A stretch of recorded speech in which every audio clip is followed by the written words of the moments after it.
मासात ये अज पक्को इरादो कयो आहे मैं चनेसर के सैर ॾियण जो। ए सुभाणे सारो मामलो खत्म। हाँ मासात वारो कर हाणे मूंखां त घणो इंतज़ार नथो थिए। ऐं पिंड बि त तो हलाए सिखां थी।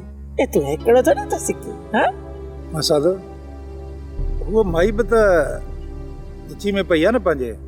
हो मासात ये चनेसर के मारण वारो फरियाद बि त पाण हिन रन जे मथां उछलाईंदासीं न। हाँ मासात इहो कमु त ॾाढो सुठो थींदो। ए हिकिड़े धक में ॿो शिकार। सोप सीरियल सारंग जा तमाम एपिसोड्स ॾिसो HD क्वालिटी में। विजिट करियो असांजो YouTube channel Sindh TV HD drama. Subscribe कयो असांजो official YouTube channel Sindh TV HD drama ऐं वधीक अपडेट लाइ बेल आइकन खे क्लिक करियो।